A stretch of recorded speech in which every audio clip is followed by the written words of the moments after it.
सभी बच्चों को नमस्कार। हम बात कर रहे हैं सिंगेस कैलकुलस की, जिसके तहत हम chapter 4 continuity and differentiability discuss कर रहे थे। ठीक है, जिसके तहत एक्सरसाइज 4.1 डिस्कस कर रहे हैं और इसके तहत हम देखते हैं अगला क्वेश्चन। देखिए 12वां क्वेश्चन क्या है। जब तक हम क्वेश्चन पढ़ते हैं आपकी स्क्रीन पे क्वेश्चन आ रहा होगा। लिखा which of the following function is not continuous for all x belonging to real number. Real number का मतलब वो प्लस भी हो सकता है और माइनस नेगेटिव भी हो सकता है। फंक्शन कई लिखे हैं। Under root 2 sin x plus 3 है। अगला है e to power x plus 1 upon e to power x minus plus 3 sorry. अगला है 2 to power 2x plus 1 upon 2 to power 3x plus 5 की पावर 5/7। अगला है सिग्नम x। आप जानते हैं सिग्नम x क्या होता है, under root signum x plus 1। ज़रा समझने की कोशिश करिए।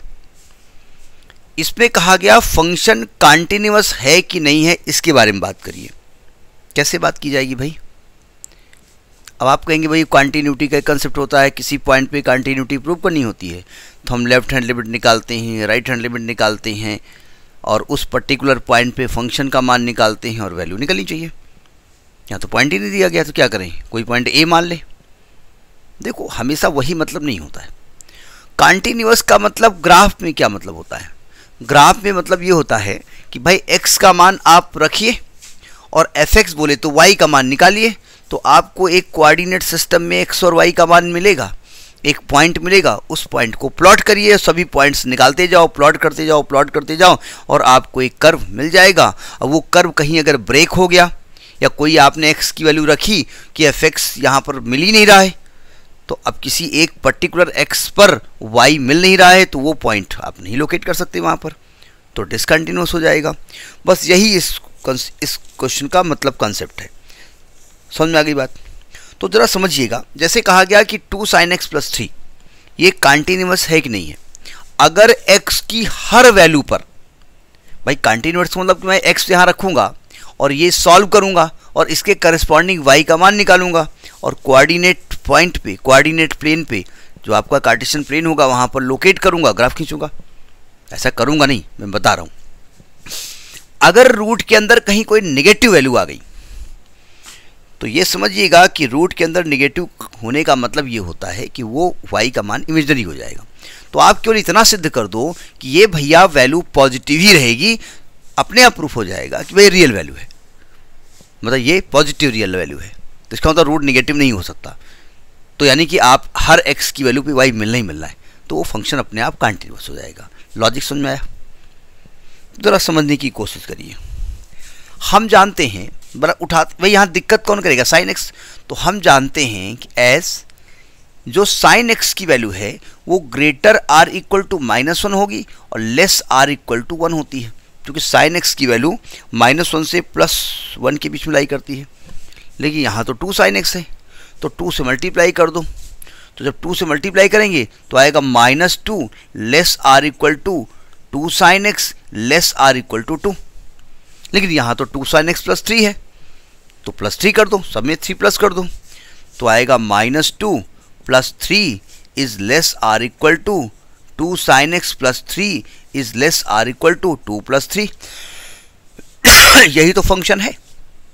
fx is less r equal to is greater r equal to 1 is less r equal to 5। जरा ध्यान से देखो फंक्शन का मान कहां से कहां तक लाई कर रहा है। तो फंक्शन का मान 1 से 5 तक लाई कर रहा है, यानी आप ये जो पूरी वैल्यू है हमेशा 1 से लेकर के 5 तक के बीच में लाई करेगी। क्या यहाँ से यहाँ के बीच में कोई ऐसी वैल्यू है जो इसका मान निगेटिव कर दे? नहीं है। क्या इसके बीच में कोई ऐसी वैल्यू है जो इसका मान इनफाइनाइट कर दे? नहीं है। So it is continuous. It is continuous. ये कंटिन्यूअस होगा, यानी ये फंक्शन डिसकंटिन्यूअस नहीं है। बात कैसी कही हमने? तो आपने कहा बात तो बढ़िया कही, तो बढ़िया कही तो नोट कर लो। ठीक, आगे चलते। मतलब x की किसी वैल्यू के लिए y रूट के अंदर नेगेटिव ना आ जाए, अदरवाइज वो पॉइंट मिल नहीं पाएगा। और x की किसी वैल्यू के लिए y इन्फिनिटी ना जाए, बस इतना ही आपको देखना है। अगर x की हर वैल्यू के लिए आपको रियल वैल्यू मिल रही है तो हम कार्टेशियन कोऑर्डिनेट सिस्टम में उस पॉइंट को प्लॉट कर सकते हैं। ठीक, अब जरा इसका बी पार्ट देख लिया जाए। जब तक हम इसको लिख रहे हैं तब तक आप उसको लगाइए अपने आप। एफ एक्स बराबर E to power X plus 1 upon E to power X plus 3। B part है एफ एक्स बराबर E to power X plus 1 upon E to power X plus 3।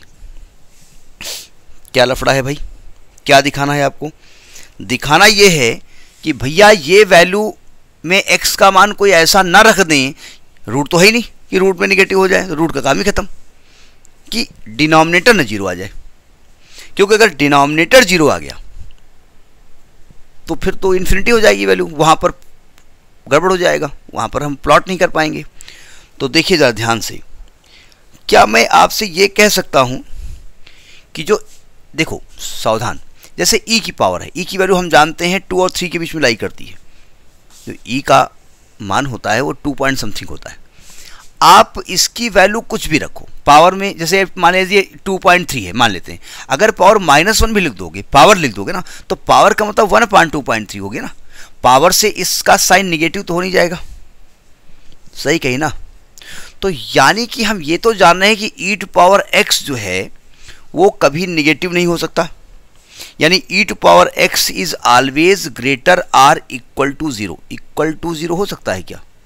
हाँ, इक्वल टू 0 हो सकता है, क्योंकि अगर ये x बढ़ते बढ़ते बढ़ते बढ़ते माइनस इन्फिनिटी तक पहुंच गया तो 1 upon E to power infinity, तो 1 अपान इन्फिनिटी यानी कि 0 हो सकता है। ये मेरा जो मन कह रहा है, मेरे मन से कुछ होता नहीं है, लेकिन मेरा मन ये कह रहा है। एक बार हम अपने मन को कन्फर्म कर लें, तो फिलहाल हो सकता है, मान लेते हैं। तो हमको तो +3 चाहिए, तो जब +3 करेंगे तो E to power X plus 3 is greater or equal to 3, यानी कि इसकी वैल्यू 3 या 3 से बड़ी ही आने वाली है। जब इसकी वैल्यू 3 या 3 से बड़ी ही आने वाली है, जरा ध्यान से समझिएगा, बड़ी ही आने वाली है, तो इसका मतलब ये वैल्यू कभी इन्फिनिटी आ नहीं सकती, क्योंकि ये बढ़ते बढ़ते कहाँ तक जाएगी? ये बढ़ते बढ़ते इन्फिनिटी तक जाएगी ना, और ये बढ़ते बढ़ते इनफाइनाइट तक जाएगी, तो वैल्यू ओवरऑल तो 0 आएगी। कैसी कही? ठीक है, सो इट इज कंटिन्यूअस। तो इसका मतलब ये फंक्शन आपको डिफाइंड होगा, so it is continuous. So it is continuous, so F x is continuous, यानी ये फंक्शन भी कंटिन्यूअस होगा। क्वेश्चन तो कह रहा कि इनमें कौन सा डिसकंटिन्यूअस है, तो भैया जब चेक करेंगे कंटिन्यूअस होगा तो अपने आप वो डिसकंटिन्यूअस नहीं होगा। अब जरा सी पार्ट में आ जाते हैं। एक तरीका होता है कि बुक में पहले से देख लो कौन सा डिसकंटिन्यूअस है, उसी को चेक कर लो। एग्जाम में क्या करोगे? तो आपको डिसकंटिन्यूटी चेक करनी होगी, तो कंटिन्यूटी तो चेक करोगे ना। देखो सी पार्ट क्या कह रहा है। सी पार्ट में फंक्शन क्या है? 2 to power 2x plus 1। F x बराबर दिया हुआ है 2 to power 2x plus 1, 2x plus 1 upon 2 to power 3x plus 5, 2 to power 3x plus 5, 2 to power 3x plus 5, ये दिया गया है। ठीक है, जरा देखो ध्यान से, क्या करना है भाई? कंटिन्यूअस है, कंटिन्यूअस हर जगह हमने कहा लेफ्ट और राइट लिमिट ना, सिर्फ दिमाग लगाइए। दिमाग ये लगाइए कि मैं अगर x की वैल्यू रखता जाऊं, एफ एक्स का मान मिलता जाए, ग्राफ में कर्व प्लॉट करता जाऊं, तो कहीं कर्व ब्रेक तो नहीं हो रहा है। ये बस दिमाग आपको लगाना है। ज़रा समझने की कोशिश करिए, कैसे समझें इसको भाई? डिनोमिनेटर को भाई रूट तो है नहीं यहाँ पर, तो रूट नहीं है तो यानी कि ये तो काम खत्म हो गया कि ये रूट में निगेटिव नहीं आने वाला है। डिनोमिनेटर 0 ना आ जाए, क्योंकि डिनोमिनेटर 0 आ जाएगा तो ओवरऑल वैल्यू इन्फिनिटी हो जाएगी। तो डिनोमिनेटर 0 ना है, बस ये दिमाग लगाना है। तो समझने की कोशिश करो जरा। ये लिखा है 2 टू पावर 3x प्लस 5, इसको हम क्या 2 to power 3 to power x plus 5 लिख सकते हैं, यानी 8 की पावर x प्लस 5 लिख सकते हैं। जरा समझने की कोशिश करो। किसी की पावर अगर कुछ भी लिखोगे तो ये तो हमेशा ग्रेटर आर इक्वल टू 0 आने वाला है। 0 आ सकता है, ठीक है। अब आप कहेंगे इन्फिनिटी भी आ सकता है, इन्फिनिटी भी आ सकता है। अगर इन्फिनिटी आ जाएगा तो समथिंग अपॉन इन्फिनिटी 0 हो जाएगा। अगर डिनोमिनेटर इन्फिनिटी आ भी गया तो डिनोमिनेटर इन्फिनिटी का मतलब क्या होता है? y 0 आ जाएगा, ठीक है। तो y मिल रहा है ना, x का अगर कोई वैल्यू रखने पर अगर y 0 आ जाएगा ना, तो अगर 8 की पावर x प्लस 5 करेंगे तो ग्रेटर आर इक्वल टू 5 हो जाएगा, यानी कि डिनोमिनेटर 5 से बड़ा ही आने वाला है। ठीक है, आपके यहाँ तो इसमें इन्होंने कहा ये पॉजिटिव ही आएगा,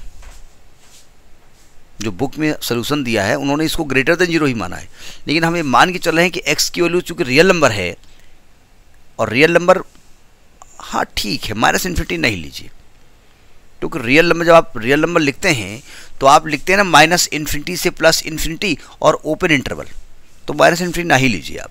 तो यानी ग्रेटर देन 0 आने वाला है, ग्रेटर देन 5 आने वाला है, यानी ये भाई साहब कभी भी निगेटिव नहीं आने वाले हैं, ये भाई साहब 5 से बड़े ही आने वाले हैं, और कहाँ तक जाएंगे, इन्फिनिटी के आसपास तक जाएंगे, इन्फिनिटी नहीं जाएंगे। ठीक है, तो कुल मिलाकर के डिनोमिनेटर की कोई ऐसी वैल्यू नहीं आपको मिल रही है जो y ना दे आपको, यानी ग्राफ प्लॉट हो सकता है। So it is continuous, so it is continuous, ये भी कंटिन्यूअस हो गया।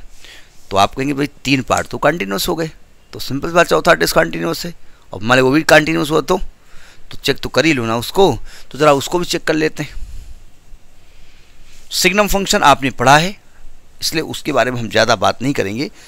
आपको कहा गया है सिग्नम x प्लस 1, ये आपका डी पार्ट है। फंक्शन दिया है fx बराबर under root of signum x SGN लिखा जाता है, सिग्नम x प्लस 1। ठीक है, सिग्नम x की डेफिनेशन आपने पढ़ी है क्या होती है, जरा देखिए ध्यान से। SGN x, सिग्नम x आपने पढ़ा है किसे x अपान मॉड x लिखा जाता है, x अपान उल्टा बोल गए शायद, मॉड x अपान x लिखा जाता है when x is not equal to 0, और इसे 0 लिखा जाता है when x is equal to 0। तो यानी कि अगर इसको हम सिग्नम को खोलें तो ये लिखा है अंडरवुड मॉड x अपान x, इसकी वैल्यू प्लस 1 तो है ही है, when x is not equal to 0, और इसकी वैल्यू होगी under root 0 plus 1 when x is equal to 0। ठीक, यहाँ फिर चेंज होता है। अब मॉड को अगर हम खोलें तो जब ये x लेस देन 0 होगा तो मॉड x नेगेटिव लिखा जाता है, माइनस एक्स पान एक्स यानी माइनस 1, और जब x ग्रेटर देन 0 होगा तो ये प्लस 1 होगा, और इक्वल टू पे 0 होता है। यानी इसको फिर अगर हम खोलें तो जब यहाँ लिखेंगे x लेस देन 0 तो ये -1, तो -1 + 1 0, यानी इसके लिए 0 आ जाएगी। ठीक, जब ग्रेटर देन 0 लिखेंगे इसमें तो ये वैल्यू आएगी 1 + 1 यानी कि √2, और x बराबर 0 पे वैल्यू क्या है 1। अब देखो जब आप ग्राफ प्लॉट करोगे तो जब